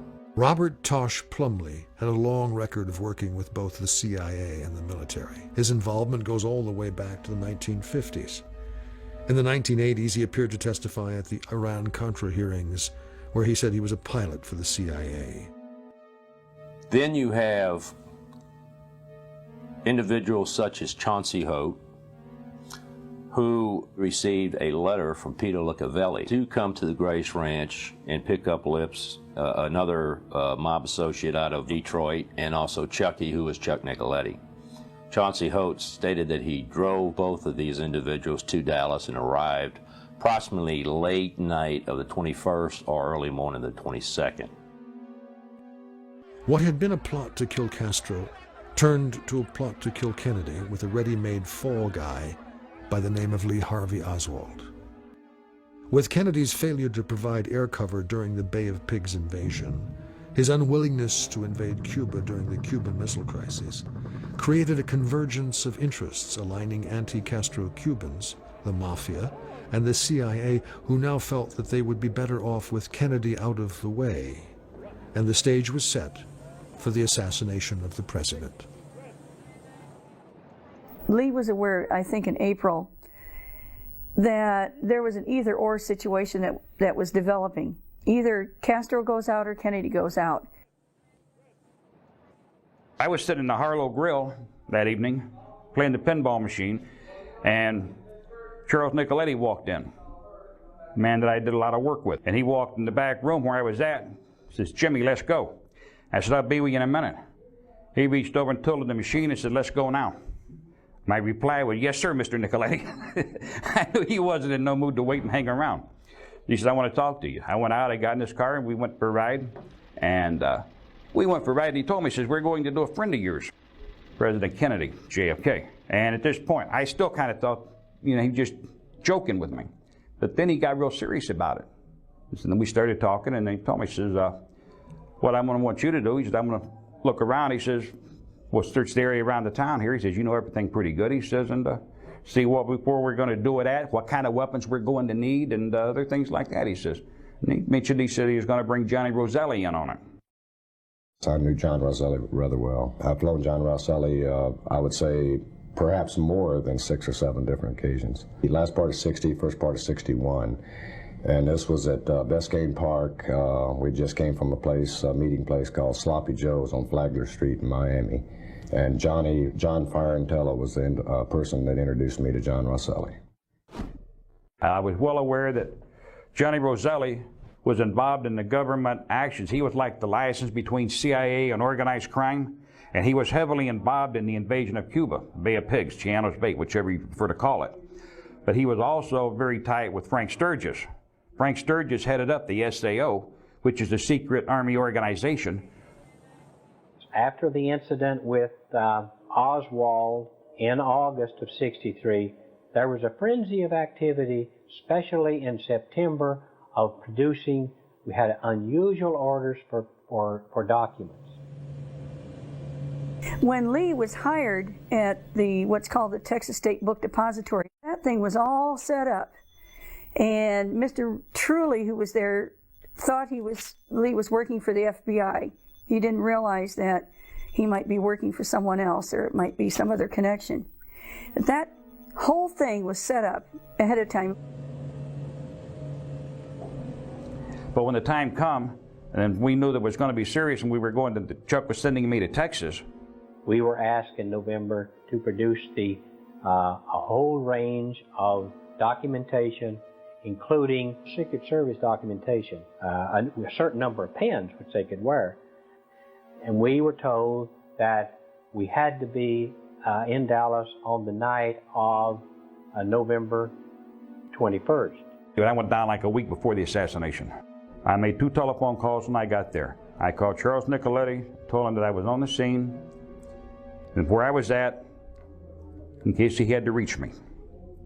I turned around and made another phone call. I called David Atlee Phillips, because he always had to know where I was at, because he was my controller. CI purposes, special operations, or something that might be needed done. Meanwhile, Lee was telling me, as we had our various phone calls, which were usually at night during the weekdays, and various names were brought up, and I remember Roselli. And one of the last things Lee told me was that I should not forget the name of David Atlee Phillips. Phillips was traced as a suspect as a result of the testimony of Cuban exile leader Antonio Veciana, a friend of Files who knew his CIA case officer only under the alias Maurice Bishop. He was pretty much convinced that the man he met sometime in September in Dallas, who was identified to him at that time as Mr. Bishop, was probably David Atlee Phillips. David Atlee Phillips' whereabouts on November 22, 1963, that were confirmed by his brother James Phillips. James stated that his brother admitted to him that he was in Dallas on the day of the assassination.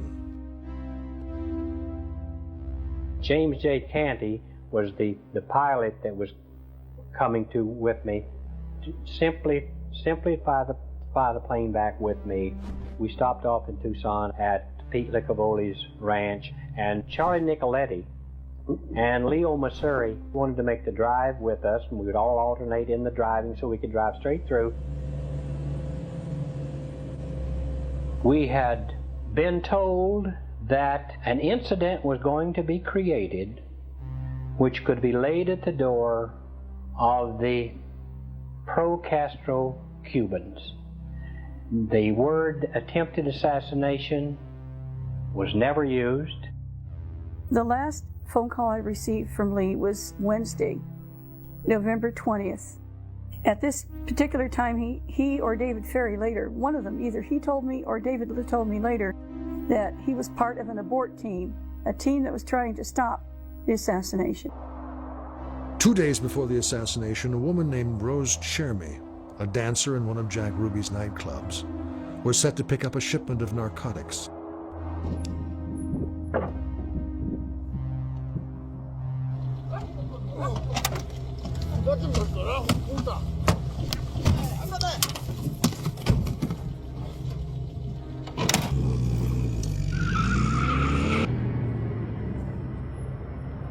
She was later found dumped on the roadside and brought to the Louisiana State Hospital in Jackson, where she informed doctors that President Kennedy was to be assassinated the following day. But the word was out throughout the New Orleans underworld that a contract had been placed on the president. When the doctors informed the Dallas police after the assassination, Dallas police responded they had no interests and had found their man. Our team flew out of West Palm Beach, a place called Lantana, to Tampa, and then Rosselli and a couple other people got on board in Tampa.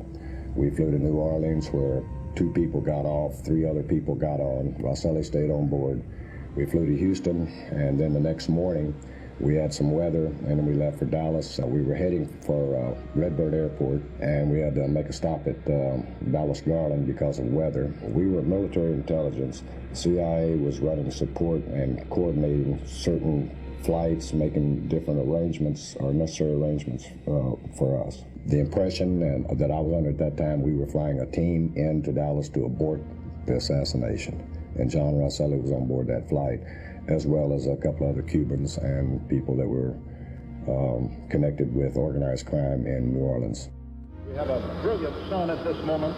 The wind has diminished considerably, and it has turned into a comfortable situation for the hundreds of people who came here to Dallas Love Field. Here is the presidential jet, U.S. Air Force number 1, printed on the side.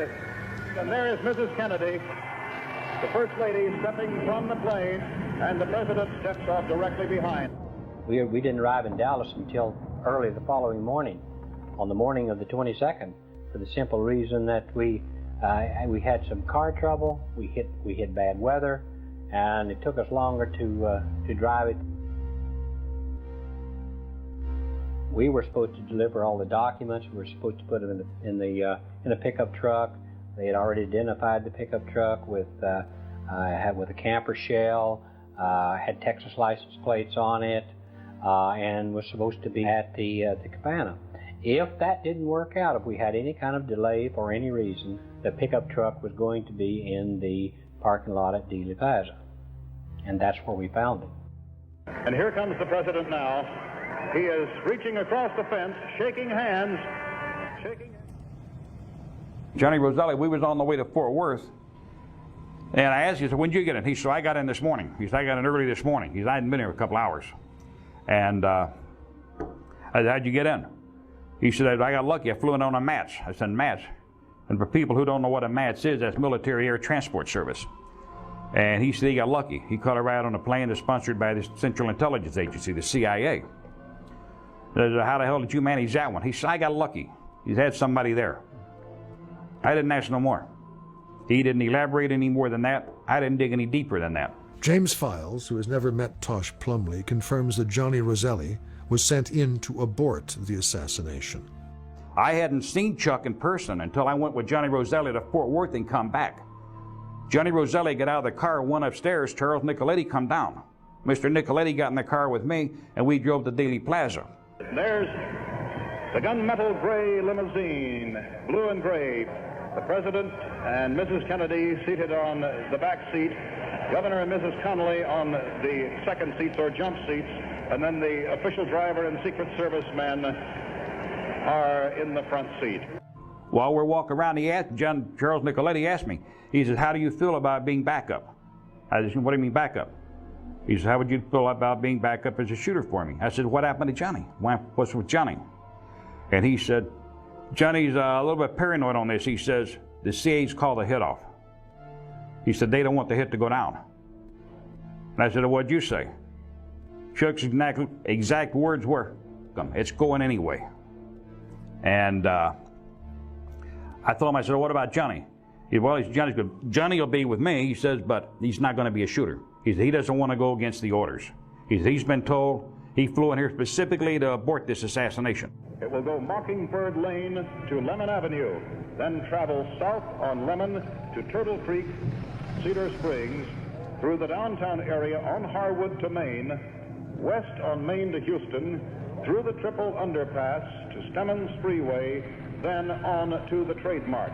Lee told me the attempt to kill Kennedy would be either at the airport when he got off deplaned, except that he said there was so much exposure there it might not work, or it was going to be at Dealey Plaza, or it was going to be at the Trade Mart.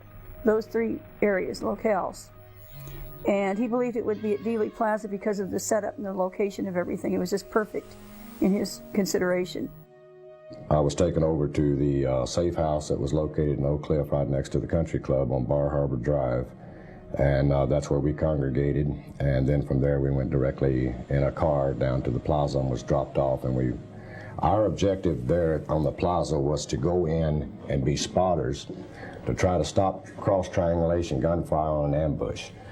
We had people that filtrated out into the plaza, and the object there was to get next to anyone that possibly could have been a shooter and take them out.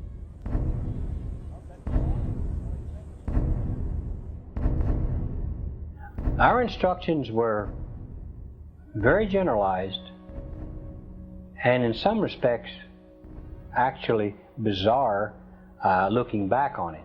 We were told that, look, there may be a lot of confusion here, and if there's anything goes wrong, that sitting on the siding would be this train. They identified the number of the Rock Island train. They said that the train apparently be locked on one side, but on the other side that it would be unlocked. The train would not be searched. We could go into the train and we would be concealed.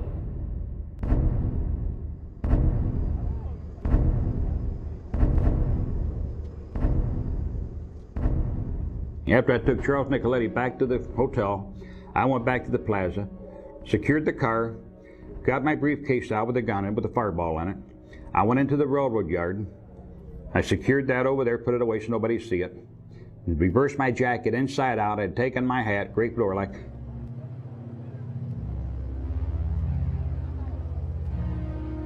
We, at this point, came down, and at that time, the motorcade was about turning, or maybe halfway between the county jail and the turnoff, right through there. Sergio and I came over here, looked at these light posts here, decided, okay, if we had a shooter, more than likely he would be right along in here, using the left or the right side of these posts as a reference point for timing or whatever. And then we observed the rest of what the motorcade as it came around.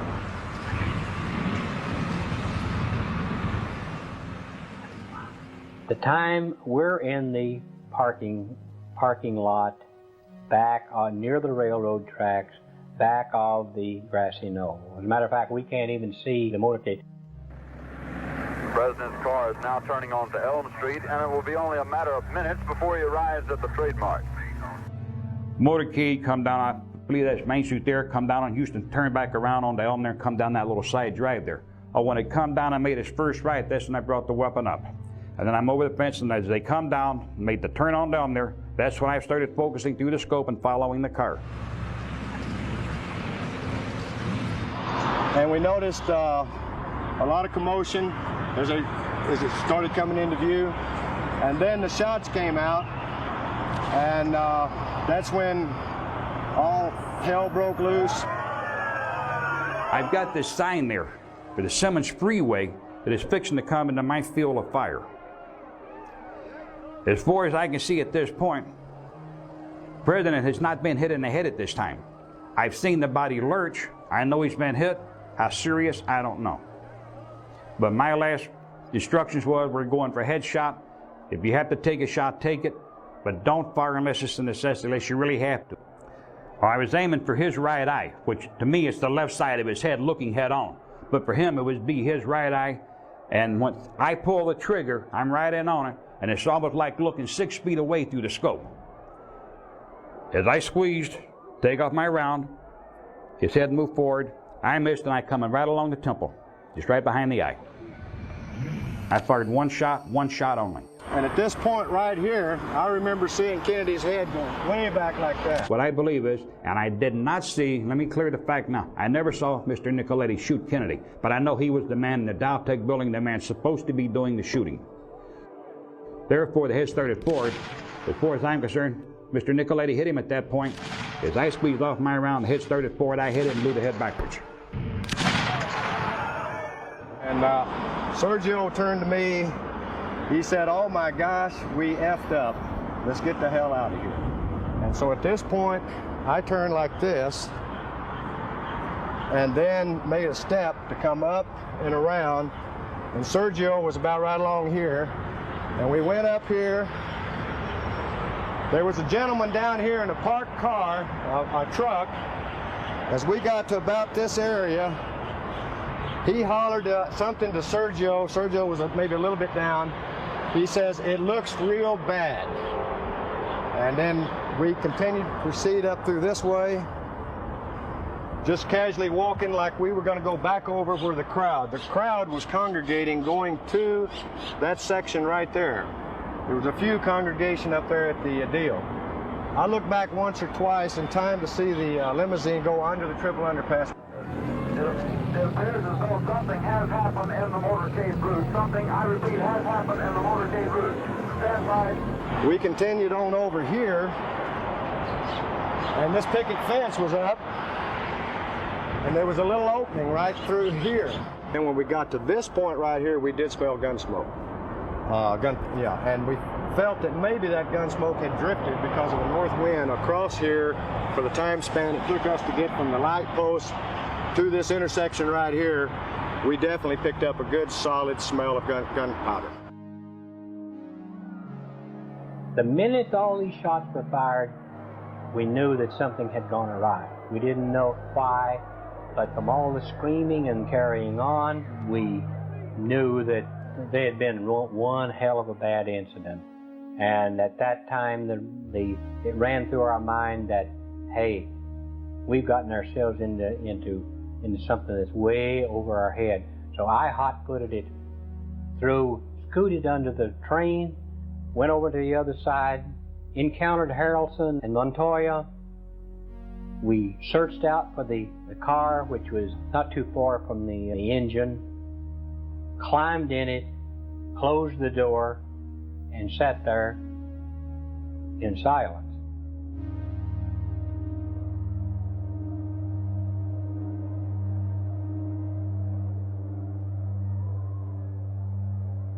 I knew Dave was going to call, and it rang, and I answered. And on the other end, I hear panic-stricken David Ferry like I've never heard before. And he's even crying and weeping, and everything had gone wrong. Everything that possibly could have gone wrong had gone wrong. And he was aware of what had happened to Lee. He said that they were going to get mob lawyers to get him out. They could spring him. He hadn't yet been, there was hope because he hadn't been actually blamed for the death of the president.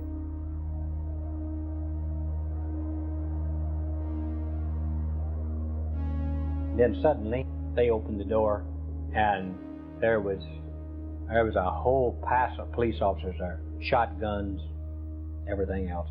They took us out. We tried to identify ourselves, and we said, "Hey, we're federal agents. We're working on this thing," and they said, "Well, come with us," and we strolled along.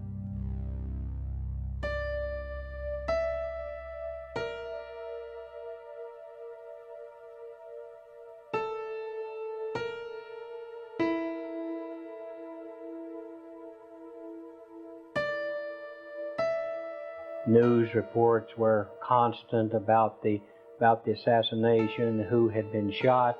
We learned that we'd already learned that the president was dead before we left. We learned that Connally was going to survive. we learned that according to the news reports, that the assassin whose name they gave us had been captured. At that time, of course, we realized that we were involved to some extent, and of course the county wasn't privy to as much information as I was, and we just simply discussed the thing. And at that point, I told him that that I was sure that Oswald had been set up.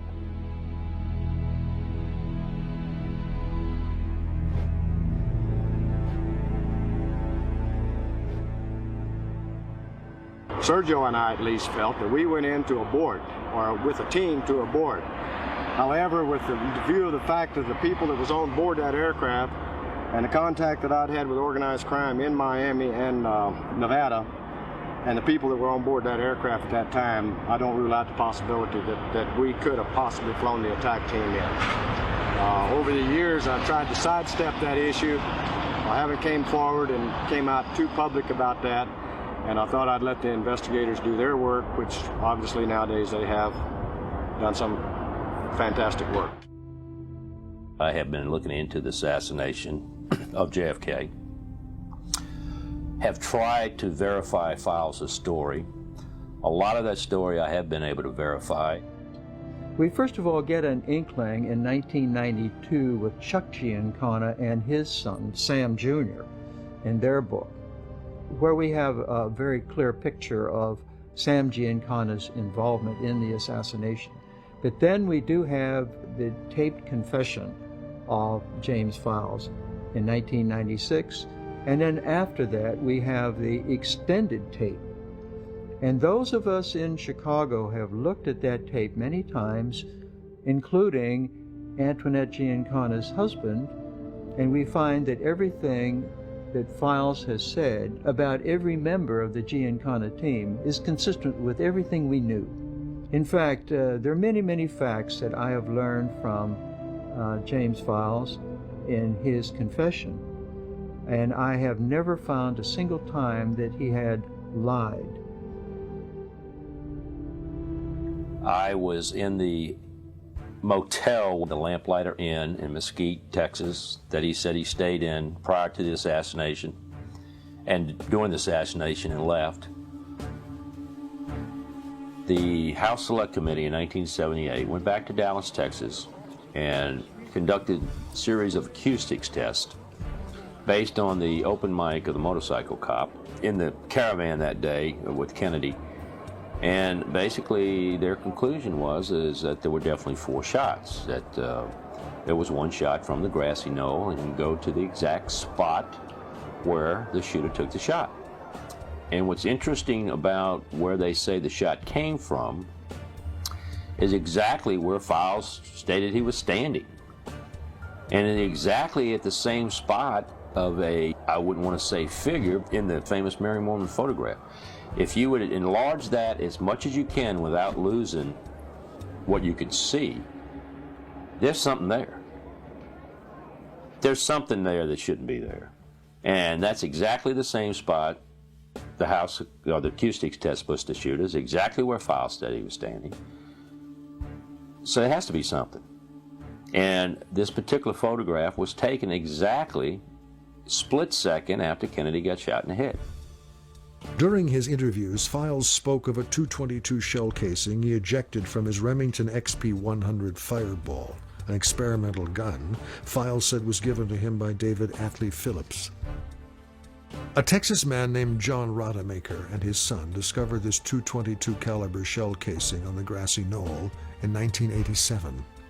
I found the first shell casing 6 feet towards the end of the fence and 6 feet off the picket fence, right before the stairs goes down to Elm Street. The dating of Rodemaker's findings is corroborated by anthropologist Gary Hughes, who stated that according to archaeological dating techniques, the shell casing is consistent with a 1963 deposition date. and by the manufacturer's markings on the casing, which indicate the date of production being before 1971.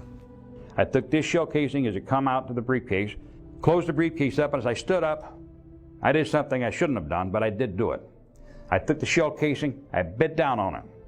I took it out and I looked at it, and I set it on the stockade fence. And there was an indentation from my teeth on the shell casing on the ridge by the orifice. Mr. Nicoletti would laugh at me when I do things like that, and hey, you know, we gotta let them know what they got here for, you know. To me, it was a symbol. Say a calling card, trait, whatever you want to do. He used to laugh at me over it. He told me, Jimmy, just you do the job, you do it, and forget about it. If he would have known I did that in the Dealey Plaza, right now he's probably turning over in his grave for me doing something that stupid. In 1993, Dr. Paul G. Stimpson, a dental forensic expert at the University of Texas at Houston, wrote this letter, concluding that marks on the 222 shell casing were indeed human dentition teeth marks. He identified the teeth as the right central and lower right central incisors. Since there has never been any publicity on the dents in the shell casing, and nobody knew what they were, it is impossible that James Files could have known that a dent mark was on the shell casing, unless he put it there himself. There's another line of evidence also for this shot to the right front, and that comes from one of the technicians at the autopsy. After the autopsy doctors were done, then the morgue personnel came in and tried to restore Kennedy to a presentable appearance, and apparently they were quite successful. But Tom Robinson, who was one of these technicians, describes how he saw a small hole in the right forehead near the hairline. He had to plug this hole to keep the embalming fluid from coming out. That's pretty striking. So we have multiple lines of evidence, the x-rays, the photographer, Tom Robinson. We have even some clues from Parkland itself that there was a bullet entry wound in the right forehead. So we have this whole sequence of events strongly suggesting, particularly the x-rays, that there was a shot to Kennedy's right forehead from the front. So none of that information, none of that evidence was in the official autopsy report, and it was not in the Warren Commission report. So I'm quite convinced today that Kennedy was in fact hit twice in the head. Once from the right rear, just as the official report says, but then after that, he was hit a second time in the head from the right front, the bullet passing right at the hairline above his right eye. So we have, that's probably the major disagreement on the headshots, that there were two instead of one in the Warren Commission report, and that one of those shots to the head came from the front. Further evidence from an article by Dr. David Mantic sheds new light on the case and support Files' claim that he was the shooter. Mantic claims that the x-rays of Kennedy's brain and skull fragments indicate traces of mercury. Files says he fired the fatal shot with a mercury round. Furthermore, Files' story can be verified by the confession of Chauncey Holt and the corroboration of the activities surrounding events at Dealey Plaza. A lot of Chauncey Holt's story is verified with witnesses in Dealey Plaza, as far as the station wagon he was driving being sighted by the witness in the top of the tower at the railroad yard. James Files stating that Chuck Nicoletti was in Dealey Plaza that day. Files' confessions came before Chauncey Holt's revelations about driving Nicoletti to Dallas, so it is impossible for Files to have drawn upon Holt's story or Tosh Plumlee's account of flying Johnny Roselli and his mission to abort the assassination. Files could not have either spoken to them or read their confessions. Files' story is based on his own memories about the assassination, and it is corroborated by both Holt and Plumlee. This cannot be a coincidence. Jimmy Files had pinpointed precisely events that led up and chronicalized him being there and things that could only be determined later on. Those things, to me, support it. Other than that, it too is perhaps my 40-year friendship with Jimmy. I've never directly tried to catch Jimmy in a lie. I had no need to. He was a friend that came forward and over time has told me numerous things, none of which has ever been countermanded, none of which was ever proven wrong, and I never sought this. Now, concerning the three tramps who... Lois Gibson works for the Houston Police Department and is probably the most respected forensic artist and facial expert in the world. She's been awarded a notation in the Guinness Book of World Records for the highest crime-solving rate based on composite sketches. She identifies Chauncey Holt as one of the arrested tramps who were released by the Dallas police. She also verifies Holt's claim that he was present when Lee Harvey Oswald distributed flyers in New Orleans. Several individuals have been wrongly accused of having been the tramps. Possibly some of them deserve to be accused of that or something else. And I specifically refer to someone like Frank Sturgis, who incidentally ran afoul of the law for something else and ended up in prison.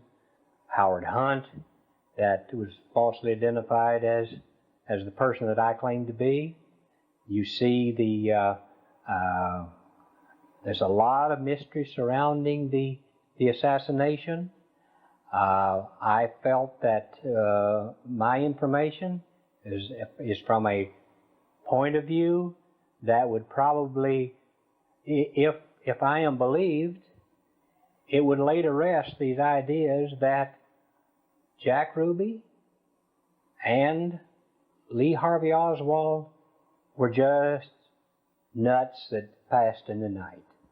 And that I always felt a sympathy for Oswald. And I just don't feel it's right that he would be, or his children, should be stuck with that stigmatism, that's all.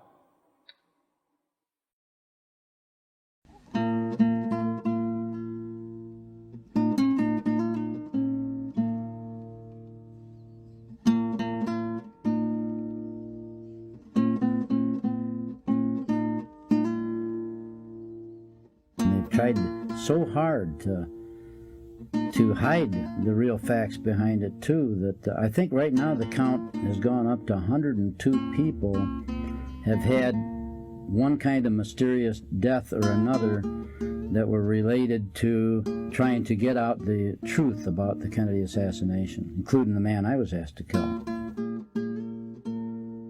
After reviewing all this information, I must admit that I tried to hold myself independent of my emotions. I counseled Zach to do the same.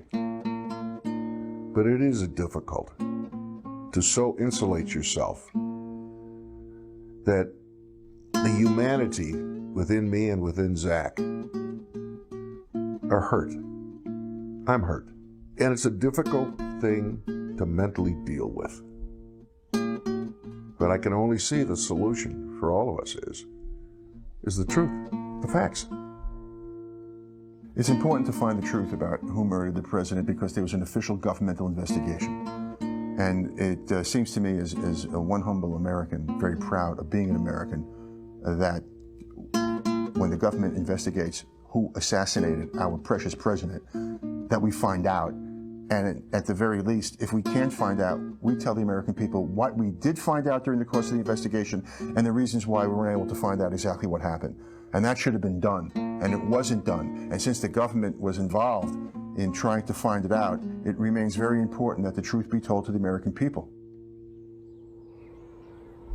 To my personal way of thinking, I think the state of Texas, perhaps the Attorney General, should impanel a grand jury with all the legal power and authority of a grand jury to at least satisfy their legal jurisdiction of a murder case.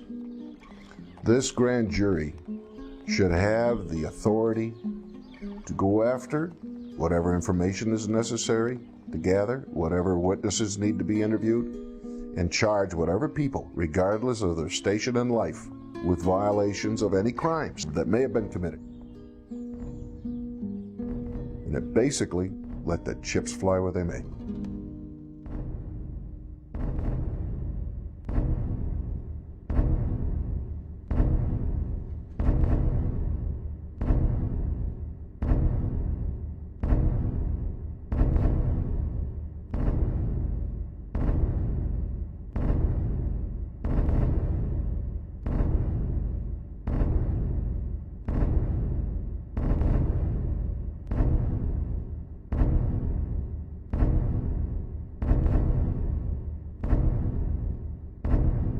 Many heartfelt thanks go out to all of you for traveling along with us on this tale of mystery and discovery. Please be sure to like and subscribe and hit the notification bell to receive updates on new releases. This helps us a great deal in our ongoing content endeavors. This is Professor Poppycock signing off, and I shall see you all in the next one. And remember, be happy and remain curious.